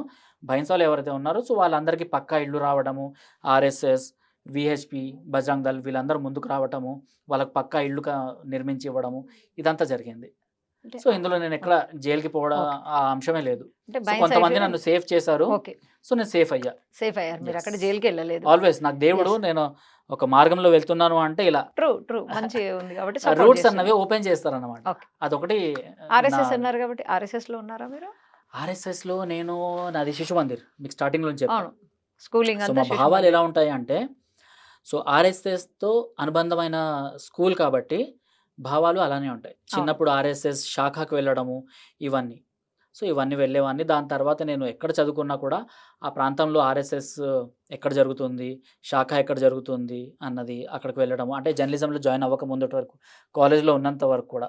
హ్మ్. సో నేను దిల్‌షునర్‌లో ఉన్నా, దిల్‌షునర్ బాగ్‌లో, సో అంతకుముందున్న ఏ ఏరియాలో ఉన్నా కూడా అక్కడ మహారాష్ట్రలో చదువుకున్నాను. మహారాష్ట్రకు సంబంధించిన ఆర్ఎస్ఎస్‌తోని ఇలా అటాచ్‌మెంట్ అన్నది ఉందన్నమాట. ఓకే. ఇప్పుడు జనరల్లీ సిద్ధు గారు మరి ఇప్పుడు ఆర్ఎస్ఎస్ అనేసరికి చాలామంది ప్రథమ వర్ష, ద్వితీయ వర్ష ఇవన్నీ అంటుంటారు. ఆహా! సో నాకు అలాంటిదేం లేదండి. టచ్ ఉంది. ఆ టచ్ భావజాలం ఉంది. ఉంది. చాలు. ఆ భావజాలం కూడా టచ్ ఉంది. ఉంది. ఆ చెయ్యి ఆ భావజాలం కనీసం ఉంది. యెస్. ఆ చెయ్యి నా పైన ఉంది కాబట్టి యెస్. ఆల్‌వేస్ ఉంటది. ఇప్పటికి నేను ఒక ఈ మార్గంలో నడుస్తున్నా. సిద్ధు గారు చాలానే అంటే ఇలాంటి అన్ని సోషల్ ఎక్కడ ఏం ప్రాబ్లమ్ అయినా వెళ్ళిపోతున్నారు. సో, మీకు థ్రెటనింగ్ కాల్స్ గాని, ఏమన్నా కేసెస్ అవ్వడం గాని జరిగినాయా ఏమన్నా? థ్రెటనింగ్ కాల్స్ అంటే నాకు పెద్దగా ఏం రాలేదండి. రాలేదు. బైన్సా కేసెస్ కేసు ఏమైనా ఫైల్ అయినాయా? బైన్సా కేస్‌లో యాహ్! హ్మ్. నా పైన ఇప్పటికి 3 కేసెస్ ఉన్నాయండి. ఓకే. 2 బైన్సాకి సంబంధించిన కేసులు అండ్ ఒకటి ఆహ్, దీన్నేమంటారు, ఒక ఓల్డ్ సిటీలో ఒక ఆంజనేయ స్వామి టెంపుల్‌ని, ఓకే. ఆంజనేయ స్వామి విగ్రహం వచ్చేసి ఎత్తు 5 ఫీట్. హ్మ్. ఓకే. ఆ 5 ఫీట్ ఆంజనేయ స్వామిని అక్కడున్న హిందువులందరూ అక్కడి నుంచి ఇళ్ళు అమ్మేసుకొని వెళ్ళిపోయారనమాట. సో మైనారిటీస్ రాజ్యం నడుస్తుందక్కడ. ఓకే. ఆ! సో ఓల్డ్ సిటీ గురించి మీకు ఓల్డ్ తెలిసే. సిటీ. అవును. సో అలాంటి ఓల్డ్ సిటీలో ఆంజనేయ స్వామి విగ్రహం ఏదైతే ఉందో దానిపైన చెత్త వేసి, దానిపైన ఓహ్! వాళ్ళు తిన్న పేపర్ ప్లేట్లు ఇవన్నీ వేసి, చికెన్ బొక్కలు ఇవన్నీ వేసి, ఆ ఓకే. విగ్రహాన్ని మొత్తం మూసివేసి కవర్ చేసేసి మూసివేసేసారనమాట. మొత్తం ఇగ. మొత్తం ఆ! కవర్ చేసేసారనమాట. ఓహ్! గాడ్. సో ఆ! మాకు ఒక సోర్స్ ద్వారా తెలిసింది. అక్కడ ఫలానా ఒక ఆంజనేయ స్వామి ఉన్నాడంటే, మాకు సంబంధించిన ఒక టీమ్ ఉంది. సో హ్మ్. కార్తీక్ స్వామి అనేసి ఒక స్వామి, స్వామి కాదు అబ్బాయే. తను ఓకే. ఎప్పుడు ఆంజనేయ స్వామి ఈ ప్రవచనాలు ఇవన్నీ చేస్తుంటారనమాట. ఓకే. ధాతృత ఫౌండేషన్ అనేసి. సో ఆ అబ్బాయి అక్కడికి వెళ్ళడము టీమ్‌తోని, ఆ ఆంజనేయ స్వామిని తీసుకొని రావడము. అనిల్ అండ్ ఈ అబ్బాయి ఆంజనేయ స్వామిని బయటికి తీసుకురావడం జరిగిందనమాట. నిజంగా అక్కడ ఆంజనేయ స్వామి ఉన్నాడా లేదా అన్నది తెలీదు. బట్ ఒక టెంపుల్ ఉంది. ఆ టెంపుల్‌లో ఒక విగ్రహం ఉంది అనేసి స్థానిక ఒక ముస్లిం ఒక అబ్బాయి చెప్పిండనమాట. ముస్లిం అబ్బాయి. వాళ్ళకు ముస్లిం ఓకే. అబ్బాయి చెప్పిండు. "यहाँ पे ఓకే. आपका मंदिर है, आप नहीं देख ले रहे" అని. ఓహ్! ఓకే. సో వాళ్ళక్కడికి వెళ్ళడము, మా టీమ్ వాళ్ళు వెళ్ళి దాన్ని బయటికి తీయడం. అదెంత దివ్యమైన ఆంజనేయ స్వామి విగ్రహం అంటే, హ్మ్. శంఖ చక్రాలతోని ఆంజనేయ స్వామి ఎక్కడ మనం చూడము. శంఖ అలాంటి చక్రాలతోటా? శంఖ చక్రాలతోని ఆంజనేయ స్వామి, ఓకే. శంఖ చక్రాలతోనున్న ఆంజనేయ స్వామిని బయటికి తీసుకురావడం జరిగింది. అక్కడికి నేను అండ్ నా మిత్రుడు అమోఘ్ దేశ్‌పతి అక్కడికి వెళ్లి okay. Reflection channel. Reflection so channel. ఆ! అక్కడికి వెళ్లి మేము రిపోర్టింగ్ చేయడం జరిగిందనమాట. ఆ టైంలో ఒక కేస్ అయింది. సో అలా 2, 3 కేసులైతే ఫైల్ అయినాయి. మీరు చెప్పినట్టు థ్రెటనింగ్ కాల్స్ నాకు బైన్సా టైంలో కూడా రాలేదు. హ్మ్. ఇప్పటికి రాలేదు. కాకపోతే ఈ మధ్యన కొంతమంది, అంటే నేను ఏవైతే లవ్ జిహాద్ కేసెస్ హ్యాండిల్ చేస్తున్నాను కదా! హ్మ్. సో ఒక కేస్‌లో ఏంటంటే, అమ్మాయి ఇంకా 2 డేస్‌లో అంటే ఈ దీపావళికి ఫ్లైట్ ఎక్కేసి ఎళ్ళిపోతది అనుకునేసరికి ఓకే. ఆ కేస్‌ని నేను సాల్వ్ చేసేసా. ఆ అమ్మాయి వెళ్ళనీయకుండా ఆ అమ్మాయికి నిజాలేంటి అన్నది చెప్పేసరికి, అమ్మాయి ఇంకా మొత్తానికి ఆ మత్తులో నుంచి బయటకొచ్చేసింది. ఆ అమ్మాయికొక ఆహ్, తేనె ఎలా ఉంటుందో అలాంటిది ఒక బాటిల్ ఇచ్చారనమాట. ఆ బాటిల్‌ని ఆమె ఓకే. డైలీ ఆహ్, సిప్ జేయడం. SIP okay. చేస్తే ఆ అమ్మాయి హ్మ్. ఒక రకమైన మత్తులోకి వెళ్ళిపోయేదనమాట. సో అంటే ఆ టైంలో ట్రాన్స్ మొత్తం. ఓకే. ట్రాన్స్‌లోకి వెళ్ళిపోయేది. హ్మ్. ఆ అబ్బాయి అక్కడి నుంచి ఏం చెప్తున్నా కూడా ఈ అమ్మాయి ఆ హెలుసినేషన్ వరల్డ్‌లో ఉండి తలూపడం. ఇస్లాం ప్రీచెస్ ఇవన్నీ వినడము, ఇదంతా హ్మ్. చేయడము. దాని తర్వాత హిందూ దేవుళ్ళని షైతాన్లు అనేయడము. ఇదంతా ఓకే. జరిగిందనమాట. ఆ కేస్‌ని నేను సాల్వ్ చేసినా కాబట్టి వాళ్ళిప్పటికీ అంటే నా గురించి వెతుకుతున్నారనమాట. అంటే ఓకే. ఫలానా అబ్బాయి మాట్లాడింది ఎవరు అది ఇది అంటే అనేసి. శత్రువులు గూడా తయారయ్యారన్నట్టు. దాంట్లో ఆబ్వియస్లీ ఏముందండి ఉంటది గదా! నిజంగా శత్రువులయ్యారు గదా! కంపల్సరీ ఉంటారు. సో, ఇప్పుడు మీకిన్ని చేస్తున్నారు. శత్రువులు గూడా తయారవుతున్నారు. నేను కేసులు ఫైల్ శత్రువులాగా అవుతున్నాయి. వాళ్ళని ఎప్పుడు అట్లా చూడలేదండి. చూడట్లేదా? ఎందుకంటే ఎలా చూస్తున్నారు మరి వాళ్ళను మీరు? వస్తున్నారు, వచ్చిన వాళ్ళకి కూడా నేను ఆన్సర్ ఇచ్చేస్తున్నా. అంతే. అక్కడికి అంతే. అయిపోతుంది. సాల్వ్ అయిపోతుందా? ఈజీగా సాల్వ్ అయిపోతుంది. నాకు శత్రువులు అన్న వాళ్ళు ఎవ్వరు లేరండి మరి ఇప్పటిదాకా. Family support? ఫ్యామిలీ ఇలాంటి సపోర్ట్ చాలానే అన్నిట్లో ఉంది. చిక్కుకుంటున్నావు ఎందుకు అని? ఇంట్లో చిన్న ఎస్పెషల్‌గా పిల్ల నేను. అంటే నలుగురు మీరు అన్నదమ్ముల్లో నేను తమ్ముడిని. అదే అందరికన్నా చెప్పారు. చిన్న. హ్మ్. సో, నాకేంటంటే ఇప్పుడు మనకు ఒకప్పుడు ఒక నినాదం ఉండేది. మీ ఇంట్లో నలుగురు అన్నదమ్ములుంటే, నలుగురు పిల్లలుంటే అందులో ఒకడిని దేశం కోసం అంకితం దేశానికి చేసేయండి అవును. అనేసి. అవును. సో, అలా నేనేంటంటే నాకు డబ్బు పిచ్చి లేదు. ఇలాంటి వాటి గురించి నేను 15 ఇయర్స్ నుంచి మీడియాలో ఉన్నాను కానీ, నాకేందంటే ఫలానా ఇంత సాలరీ ఉండాలి, ఇంత సాలరీ ఉండాలి అంటే హైక్ కోసం మనం వేరే ఛానెల్‌కి వెళ్ళాలి అనేసి ఇలాంటివన్నీ ఎప్పుడు లేవు. ఎక్కడ ఉన్నా ఓకే. కూడా అక్కడ నాకు దొరికిన గురువుల వల్ల సో, నేను వాళ్ళతో పాటు వర్క్ చేయడము, వాళ్ళు ఉన్నన్ని రోజులు అక్కడ వర్క్ చేయడము, పక్కకు వచ్చేయడం ఇదే జరిగింది. So, okay. అలా నాకు ఫ్యామిలీ సపోర్టు ఇదంతా ఉన్నది. ఎస్పెషల్లీ వైఫ్ సపోర్ట్ ఎట్లుంది? అబ్బాయి Yes, ఎందుకు ఉంది. గొడవలలో వెళ్తావు? ఎందుకు? లేదు లేదు ఎక్కడ లేదు. ఏమైనా అంటే అలాంటిదేం లేదు. లవ్ జిహాద్ కేసెస్ అంటే ఏ నైట్ అన్నా తను రావచ్చు, కూడా ఎప్పుడన్నా హ్యాండిల్ చేస్తది. రావచ్చు. ఓహ్! నైస్. ఓకే. ఇద్దరేనా అయితే? యెస్. ఓకే. తను కూడా హ్యాండిల్ చేస్తది. ఆ సో, సపోర్ట్ ఉంది ఆ మీకు. సపోర్ట్ ఉంది. అండ్ నాకు ఫ్యామిలీ సపోర్ట్ ఉంది. సో, మనం ఎక్కడ తప్పు చేయట్లేదు. ఒకరి ఇంట్లో నుంచి కన్నాలు వేసి మనం కొట్టేయట్లేదు. హ్మ్. లేకపోతే ఇంకొకరి జాబ్‌లు ఊడదీసి మనం డబ్బులు సంపాదించట్లేదు. అలాంటివి ఏం చేయట్లేదు. ఓకే. చేసేది దేశం గురించి, ధర్మం గురించి. సో, అంతే. దానికి ఏ ఫ్యామిలీ అయినా సపోర్ట్ చేయాలి. ఇప్పుడు ఆహ్, ఎవరున్నా కూడా ఏ జాబ్‌లో ఉన్నా కూడా నేను ఒకటే చెప్తానండి. సో, ఏ జాబ్‌లో అయినా ఉండండి మీరు. డిపార్ట్‌మెంట్‌లో ఉండని, మీరు అడ్వకేట్‌గా ఉండని, లా యెస్. వృత్తిలో యెస్. మీరు డాక్టర్‌గా ఉండని, లేకపోతే మీరు టీచర్‌గా ఉండని. టీచర్‌గా ఉంటే మీరు విద్యార్థుల్ని తయారు చేయండి. యాహ్! దేశం గురించి ఎలా అయితే శిశు మందిర్ స్కూల్ టీచర్స్ తయారు చేస్తున్నారో అలా తయారు చేయండి. అవును. మీరు ఒక వైద్య వృత్తిలో ఉంటే, వైద్య వృత్తిలో ఉంటూ ధర్మం గురించి వర్క్ చేయండి మీరు. అవును. ఎవరైతే పేదవాళ్ళు ఉంటారో వాళ్ళ హ్మ్. గురించి మీరు ఇప్పుడు ఒక హాస్పిటల్‌కి వెళ్తే 200, 300 అంటే నేను హాస్పిటల్‌కి వెళ్ళక చాలా యెస్. రోజులైంది. హ్మ్. బట్ 300, 400 ఎంతో కొంత ఆ ఫీజ్. ఫీ ఉంటది. బట్ అవును. అది కూడా ఇవ్వలేని కొంతమంది ఉంటారనమాట. అవును. వాళ్ళొచ్చి నిజంగా ఆ ఫీజ్ తెలుసుకోగానే రిటర్న్ ఎళ్ళిపోతారనమాట. అవును. వాళ్ళకొచ్చేది చిన్న జ్వరము. అవును. దాన్ని కూడా మనం ఫ్రీగా వాళ్ళని జస్ట్ ఒక దానికి పిల్ కావాల్సిన తోటి ఒక తగ్గిపోద్ది. ఒక టాబ్లెట్స్ టాబ్లెట్ అవన్నీ తోటి. అవును. ఇచ్చేస్తే అయిపోద్ది. అవును. మీరెక్కడికో వెళ్లి ఎక్కడో దాని గురించి ఒక టెంట్స్ వేసి, రండి మీకున్న జబ్బులు మాకు వివరించండి అని చెప్పాల్సిన అవసరం లేదు. అవును. మీరున్న హాస్పిటల్ నుంచి కూడా ఇవన్నీ చేయొచ్చు. చేసేయొచ్చు. అలానే లా వృత్తిలో నా పైన ఎలా అయితే కేస్ అయిందో, సో అలానే చాలామంది ఏబీవీపీ స్టూడెంట్స్ ఉంటారు. యెస్. బీజేవైఎం వాళ్ళుంటారు. అవును. సో ఇలా ఎంతమంది ఉన్నా కూడా ఎవరైతే ధర్మం గురించి, దేశం గురించి ఫైట్ చేస్తుంటారో వాళ్ళ కేసెస్ టేక్ ఓవర్ చేయండి. ఏవైతే ఆలయాల పైన అటాక్స్ జరుగుతుంటాయో ఆ పూజారుల పక్కన నిలబడండి మీరు. అవును. సో, అడ్వకేట్ కరుణ్ సాగర్ అన్న ఆయన యెస్. నిలబడుతున్నాడు. అవును. సికింద్రాబాద్ నుంచి సుశీల అన్న, బీజేపీ లీగల్ టీమ్ మొత్తం నిలబడుతుంది. అవును. ఇలా చాలామంది ఉన్నారు. ఇలా రైట్. చాలామంది ఉన్నారు. వాళ్ళ వృత్తుల నుంచి మనం ధర్మం గురించి వర్క్స్ చేయొచ్చన్నమాట. యూత్ నుంచి జనరల్లీ సిద్ధు ఏం కోరుకుంటున్నారు? అంటే మీరు యూతే. యూత్ మీలాగా నుంచి నేను కోరుకునేది ఏందంటే, మనము రీల్స్ చేసుకోవడము, లేకపోతే మనము కమిటెడ్ ఒక సాలరీ ఉండాలి మనకు, లేకపోతే మన లైఫ్ ఇలా ఉండాలి, లావిష్‌గా ఉండాలి అనేసి ఆలోచించకండి అనేసి నేను చెప్పను. ఓకే. ఆలోచించండి. కానీ దాంతో పాటు లగ్జరీగా ధర్మం ఉంటూ గురించి కూడా మీరు ఓకే. ఆలోచించండి. హ్మ్. ధర్మం అన్నది కంపల్సరీ. ఇతర మతాలు కూడా అవే బోధిస్తున్నాయి. మీరు ఏ వృత్తిలో ఉన్నా కూడా మీరు మీ మజహబ్‌ని అంటే మీ మతాన్ని, మీ ధర్మాన్ని మర్చిపోకండి అనేసి. వాళ్ళు సక్రమంగా పాటిస్తున్నప్పుడు, వాళ్ళు కరెక్ట్‌గా ఉన్నప్పుడు మనమెందుకు చెడు చెడు దారిలో పోవాలి మనము? అంతే మనం కదా! ఎందుకు ఓన్లీ వీకెండ్స్ వస్తే ఈ పార్టీలకు, పబ్బులకు అనేసి వాటి గురించే వాటి వెనకాల ఎందుకు పోవాలి? మీరు చెయ్యండి అది కూడా. వేరే యెస్. మతాల్లో అదంతా హరాం అంటారు. అవును. అవన్నీ చెయ్యొద్దు అంటారు. బట్ మీరు చెయ్యండి. ఎంజాయ్ చేస్తూ ఎంజాయ్‌మెంట్ చెయ్యండి. దేశం ఎంజాయ్‌మెంట్ గురించి చేస్తూ కూడా ఆలోచించండి దేశం అంటారు. గురించి, ధర్మం గురించి కూడా ఆలోచించండి. హ్మ్. ఇదొక్కటే నేను చెప్తాను. నేను పెద్దగా యూత్‌కి పెద్ద మెసేజ్‌లు యెస్. ఇచ్చేంత యెస్. ఆ రేంజ్ అయితే ఇంకా అంటే రాలేదు. నేననేదేంటంటే కాకపోతే జనరల్‌గా ఇప్పుడు పెద్దవాళ్ళు చెప్పిండ్రనుకో, అబ్బా! సోది చెప్తుండ్రు, హ్మ్. చాదసం అంటారు. అదే మీలాంటి వాళ్ళే చెప్తా ఉంటే ఎవరైనా వాళ్ళలో కొంచెం కానివ్వండి అరే! సోషల్ మీడియాలో అన్నేదో నాకు చాలా చేస్తున్నాడు మంది అది అని. సెలబ్రిటీస్, సోషల్ మీడియాలో యెస్. నాకు చాలా మంది సాఫ్ట్‌వేర్ ఎంప్లాయీస్ కూడా నాకు మెసేజ్‌లు చేస్తుంటారు. ఓకే. మిమ్మల్ని ఫాలో అవుతున్నాము అది ఇది అనేసి. ఫాలోవర్స్ వాళ్ళకి ఉంటారు చెప్పేది గదా! కూడా ఒకటే. హ్మ్. మీరు సాఫ్ట్‌వేర్ ఎంప్లాయీ కానివ్వండి, ఏదైనా కానివ్వండి. మీ ఏరియాలో మీరు ధర్మం గురించి, లేకపోతే కొంతమంది పిల్లలకి చదువు నేర్పించడము, వాళ్ళని ఒక సక్రమంగా ఒక రూట్‌లో పంపించడము. ఇప్పుడు నా సాలరీ ఎంతుందండి, నాకు 5,000 నుంచి స్టార్ట్ అయింది. 2010లో 5,000 సాలరీ. సో, మీడియా లాస్ట్ విడిచిపెట్టేటప్పుడు 25,000. 10 ఇయర్స్‌లో నేను ఓన్లీ 25,000కి వర్క్ చేశాను నేను. ఓకే. 25,000 కన్నా తక్కువే. సో, అలాంటిది సాఫ్ట్‌వేర్ ఎంప్లాయీస్‌కి లక్షల్లో ఉంటది. అవును. మినిమమ్ 50,000 పైన ఇలా ఉంటది. సో, వాళ్ళు ఒక 10,000 ఒక చిన్న పిల్లల్ని చదివించడానికి వాళ్ళక్కడ చేయొచ్చనమాట. అవును. సో, ఎవరో యునెస్కో నుంచో, లేకపోతే ఇంకేదో కంపెనీస్ నుంచొచ్చి పిల్లలకి స్పాన్సర్ చేయండి అంటే వీళ్ళు డబ్బులిచ్చేస్తారు. అలా స్పాన్సర్ చెయ్యండి. నేను వద్దు అనట్లేదు. కాకపోతే మీ కళ్ళ ముందర మీ ఇంట్లో పని మనుషులుంటారు. యెస్. లేకపోతే మీ ఇంటి పక్కన ఎవరైనా బీదవాళ్ళుంటారు. ఒక పిల్లాడిని దత్తత తీసుకోండి. ఆ పిల్లాడిని చదివించండి. ఒక 2, 3 నెలలు మీరు వాళ్ళ ఫీజులు కట్టండి. దాని తర్వాత వాళ్ళ పేరెంట్స్ అన్నది స్టేబుల్‌గా నిలబడతారు. ఒక ప్లేస్‌లో నిలబడతారు. ప్లేస్‌లో నిలబడ్డాక వాళ్ళు కట్టే పొజిషన్‌లోకొస్తారనమాట. సో, ఇయర్ మొత్తం మీరు ప్రొలాంగ్ చేసి ఆ ఫీ మొత్తం కట్టేయండి అనేసి నేను చెప్పట్ల. ఫీ ఎంతుంటుంది? ఒక 5,000 స్టార్టింగ్ కొంచెం వాళ్ళకు 7,000 ఎంతో ఉంటది. చేయూతనియమంటున్నారు. అంతే గదా! అంతే. ఇప్పుడు సేవ వరకొచ్చే వరకు మీరు గూడా ఏదో నీడీ పీపుల్‌కి హెల్ప్ చేస్తారని మాకు తెలిసింది. ఏఎం ఏంటది? ఫౌండేషన్ ఉందండి. AM foundation. ఏఎం ఎక్కడ? ఫౌండేషన్ అంటే అందరూ మన వాళ్ళే అనేసి. అక్కు జైన్ అని వావ్!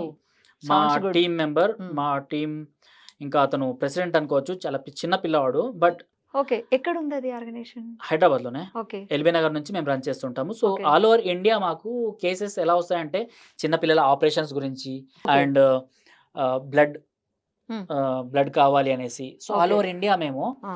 రేరెస్ట్ బ్లడ్ గ్రూప్‌ని కూడా మేము అరేంజ్ చేస్తామండి. ఫ్రీగా ఓకే. అది కూడా. ఓకే. ఒక్క రూపాయి కూడా మేము చార్జ్ చేయము.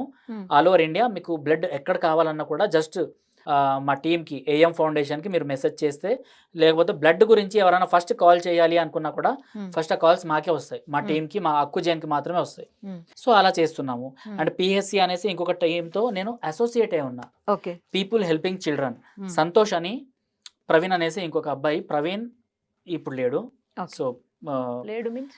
చనిపోయాడు ఓయ్! ఈ ఓకే. మధ్యలనే. So, okay. ఆ లోటు ఇంకెవరు తీర్చలేరు. బికాజ్ వాళ్ళిద్దరే పీహెచ్‌సీని ఎక్కువగా నడిపేవాళ్ళు. ఓకే. సో, సంతోష్ అనేసి ఒక అబ్బాయి. ఓకే. సో, ఆ అబ్బాయి కూడా అంటే టీమ్ మొత్తం ఆ అబ్బాయి నడిపిస్తుంటాడు. సో, అందులో భాగంగా చిన్న పిల్లలకి కావాల్సిన చదువులు, వాళ్ళకి కావాల్సిన బుక్సు, వాళ్ళకి కావాల్సిన బ్యాగ్సు, లేకపోతే వాళ్ళకి కావాల్సిన ఏదైతే నీడీ ఉంటాయో ఇవన్నీ మేము అందజేయటము. ఓకే. అండ్ ఏదైతే చిన్న పిల్లల ఆపరేషన్స్ ఉంటాయి కదా! వాటి గురించి ఫండ్ రైజ్ చేయడము. హ్మ్. సో, పండుగలొస్తే కొన్ని ఫ్రూట్సు ఇవన్నీ కలెక్ట్ చేసి వాళ్ళకి వెళ్ళి హైదరాబాద్‌లోని అనాథాశ్రమాలు, లేకపోతే మాతో పాటు అసోసియేట్‌గా 18-20 అనాథాశ్రమాలున్నాయి హైదరాబాద్‌లో. Okay. And all over Telangana and ఆంధ్రాలో కూడా. ఓకే. ఓన్లీ హైదరాబాద్‌లోనే 20 ఉన్నాయి. ఓకే. ఆల్ ఓవర్ ఆంధ్ర, తెలంగాణలో ములుగులో సీతక్క ఉంది. హ్మ్. సీతక్కకు ఎవరు సంబంధించిన సీతక్క? అన్నదానం సీతక్కనా? ఎవరు? ఎమ్మెల్యే. సీతక్క అంటే ఓకే. MLA Seethakka yes. గురించి. ఆ! ఎమ్మెల్యే సీతక్క ఇప్పుడు ఓకే. మంత్రి. హ్మ్. సో, ఆ అక్కకి సంబంధించిన కొన్ని స్కూల్స్‌లో కూడా మేము ఇవన్నీ హ్మ్. ఇవ్వటము. మా పీహెచ్‌సీ టీమే మొత్తం ముందుండి ఇవన్నీ చేస్తుంటదనమాట. ఓకే. సో, అలా మేము చేస్తూనే ఉంటాము. అండ్ ఇక్కడ ఏదైతే మన హాస్పిటల్ ఉంది గదా! నిమ్స్ హాస్పిటల్. ఓకే. నిమ్స్ హాస్పిటల్‌లో క్యాన్సర్ పేషెంట్స్‌కి డైలీ కంపల్సరీ సుధా గారు అనేసి నేను ఎవరైతే మేడం దగ్గర నేను అసోసియేట్‌గా నేను కొంతమందికి ఇప్పుడు నా ఏఎం ఫౌండేషన్‌కి నేను దగ్గరుండి చూసుకుంటాను. But okay. వీళ్ళకేంటంటే నేను బ్యాక్ బోన్‌గా హ్మ్. వాళ్ళకెప్పుడైనా ప్రాబ్లమ్ వస్తే, వాళ్ళకెప్పుడైనా మీడియా సహకారం కావాలి అంటే నేను నిలబడతాననమాట. So, okay. వాళ్ళు లేనప్పుడు మేము అక్కడికి వెళ్లి మేము చేయటం ఇవన్నీ. సో, సుధా గారున్నారు. సంతృప్తి ఆర్గనైజేషన్. సో, ఆ మేడం ఎన్ఆర్ఐ. సో, వాళ్ళ హ్మ్. ఇంట్లో కొంతమంది క్యాన్సర్ అంటే క్యాన్సర్ వల్ల చనిపోయారు కాబట్టి, ఆ మేడం ఏం చేస్తుంది అంటే గత 4, 5 ఇయర్స్ నుంచి అంటే కోవిడ్ టైమ్‌లో కూడా కోవిడ్ టైమ్‌లో మీరెప్పుడైనా బయటకొచ్చిండ్రా? వచ్చాను. ఎన్ని సార్లొచ్చారు? టోటల్ అంటే మాది కోవిడ్ కూడా ఒక ఆర్గనైజేషన్‌లో మీరు ఆర్గనైజేషన్‌లో మేడ్చల్ వరకు చేస్తున్నారు ఎళ్ళాను కాబట్టి నేను. వలస యెస్. కూలీల కోసం ఎళ్ళాను. మీరలా హ్మ్. వెళ్లారు గదా! యెస్. మీరు ఆర్ఎస్ఎస్ హ్మ్. ఇదంతా అంటే కంపల్సరీ మీరు వెళ్ళే ఉంటారు. బట్ చాలామంది బయటికి రాని టైంలో కూడా ఆ మ్యామ్ నిమ్స్‌కి వచ్చి నిమ్స్‌లో ఎవరైతే క్యాన్సర్ పేషెంట్స్ ఉన్నారో వాళ్ళకి డైలీ ఫుడ్ హ్మ్. పెట్టేసేదనమాట. హ్మ్. ఆమె వాళ్ళ ఇంట్లో స్వయంగా కుక్ చేసి హ్మ్. అదే అంటే వాళ్ళు ఎన్ఆర్ఐస్. యెస్. ఆ! సో, వాళ్ళ ఇంట్లో కూడా తినేది అదే ఫుడ్డు. అండ్ అదే ఫుడ్ హాస్పిటల్‌లో కూడా అందజేస్తారనమాట. సో, ఇలాంటి ఓకే. ఆర్గనైజేషన్స్‌తోని ఒక మంచి ఆర్గనైజేషన్స్‌తోని మేము వర్క్ చేస్తుంటాం. నా మిత్రుడు ఫిరోజ్ అనేసి ఒక ముస్లిం అబ్బాయి ఉన్నాడు. ఓకే. ఫిరోజ్, నిలేష్. సో, కొంతమంది ఒక కమ్యూనిస్ట్ ఫ్రెండ్స్ గ్రూప్ ఉన్నారు. మీరంతా. యాహ్! హ్మ్. మా గ్రూపు. హైదరాబాద్‌కి ఎవరైనా పెద్దవాళ్ళు, హ్మ్. ముసలివాళ్ళు, హ్మ్. లేకపోతే షెల్టర్ లేకుండా ఎవరైనా వచ్చి అలా తిరుగుతున్నారు. వాళ్ళకొక షెల్టర్ కావాలి అంటే, వాళ్ళు మమ్మల్ని అప్రోచ్ అయితే, బేగంపేట్ ఫ్లైఓవర్ కింద ఒక షెల్టర్ హోమ్ ఉంది.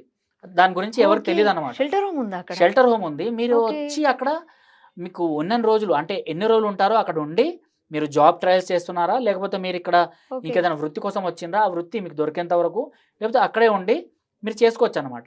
ఎంతమంది సో, ఉండొచ్చు దాదాపుగా? షెల్టర్‌లో దాదాపు 100 మందికి పైగా ఉంటారు. ఓహ్ మై ఇది గాడ్! ఎవరికీ తెలవదు. ఓకే. ఆ! ఫిరోజ్ అనేసి ఆ అబ్బాయి చూసుకుంటారు. Firoz and oh! Rambabu very good. అనేసి మా ఓకే. మిత్రులు వాళ్ళు చూసుకుంటారనమాట. సో, ఇలా కొన్ని జెన్యూన్ ఏవైతే ఆర్గనైజేషన్స్ ఉంటాయో వాళ్ళతో మాత్రమే నేను వర్క్ చేస్తుంటా. ఇప్పుడు ప్రెజెంట్ మీరెక్కడ చేస్తున్నారు? ఏంటి? నేనిప్పుడు ఓన్‌గా ఛానెల్ రన్ చేస్తున్నా అండి. Journalist okay. సిద్ధు అని.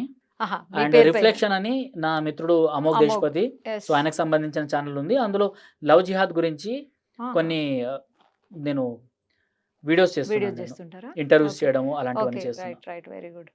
సో, చాలా హ్యాపీగా అనిపించింది మీతోటి మాట్లాడితే.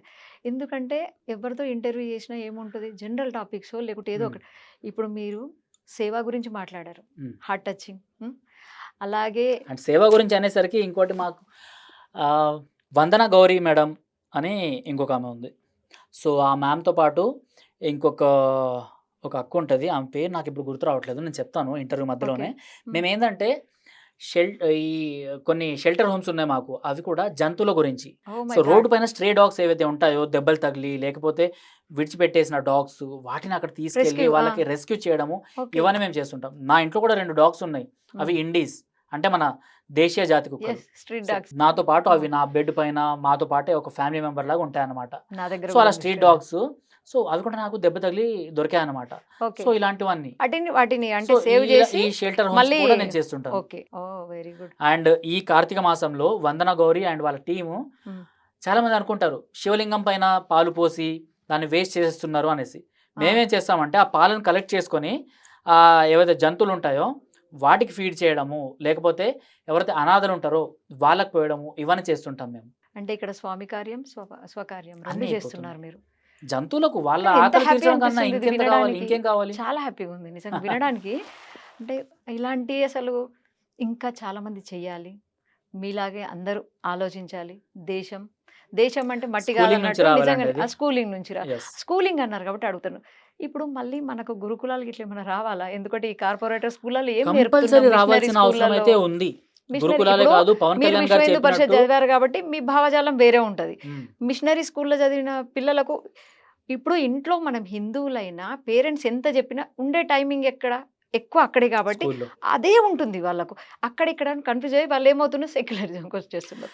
మిషనరీ స్కూల్స్ విషయంకొస్తే మిషనరీ స్కూల్స్‌లో అందరూ క్రిస్టియన్స్ గానో, లేకపోతే సెక్యులర్ గానో మారిపోతున్నారనేసి కాదు. వాళ్ళ హ్మ్. ఇంట్లో మీలాంటి తల్లిదండ్రులు, మాలాంటి అన్నలుంటే, ఆ చెల్లెళ్ళు కూడా మిషనరీ స్కూల్స్‌లో ఉండి, అదే జీసస్ గురించి బోధనలు విన్న తర్వాత కూడా, దానికన్నా ముందు నా తల్లి, అంటే నా ధర్మం హ్మ్. ఉంది అనేసి ఒకటి గుర్తొస్తదనమాట. సో, మీరు బయట ఎవరికో దెబ్బ తగిలింది. సో, వాళ్ళని "అమ్మ మీకు దెబ్బ తగిలిందా? మీరు మంచిగున్నారా?" అనేసి అడుగుతారు. ఆమె కన్నా ఎక్కువ మీ ఇంట్లో మీ అమ్మని కేర్ చేస్తారు గదా! అంటే అక్కడ క్రిస్టియానిటీని మీరు కేర్ చేస్తున్నారు. వాళ్ళని విడిచిపెట్టేసి వెళ్ళట్లేదు. బట్ ఇంట్లో ఒక తల్లి ఉంది. అది హిందూ ధర్మం. దానికి కూడా మీరు చూసుకోవాలి అనేసే భావన ఇంటి నుంచి వస్తే, మీరు మిషనరీ స్కూల్స్‌లో ఉన్నా, ఎక్కడ ఉన్నా కూడా మీరు ఇంకా ఆరితేరిపోతారు అందులో. ఈజీగా మన ధర్మం గురించి ఎవ్వరేం చెప్పినా వినకుండా అలా ఎళ్ళిపోతారనమాట. మీరు అవతల వాళ్ళని తిట్టాల్సిన యెస్. అవసరం యెస్. లేదు. వాళ్ళ ఎగ్జాక్ట్‌లీ. మతాల్ని మీరు టార్గెట్ చేయాల్సిన అవసరం లేదు. కాకపోతే మన మతం, మన ధర్మం, మన తల్లి జోలికొస్తే మాత్రం విడిచిపెట్టకండి అనేసి నేను చెప్పేస్తా. క్లియర్ కట్‌గా చెప్పాలి అంటే ఇంతే. రైట్ వింగ్, లెఫ్ట్ వింగ్ పక్కన పెడితే ఒక మంచి భావజాలంతో, ఒక సేవా దృక్పథంతో ఉన్న మిమ్మల్ని కలవడం, మీతో మాట్లాడడం చాలా హ్యాపీగా ఉంది. ధన్యవాద్. జై అమ్మ. శ్రీరామ్. జై శ్రీరామ్ అమ్మ. Thank Bharat you. మాతా కీ జై. జై.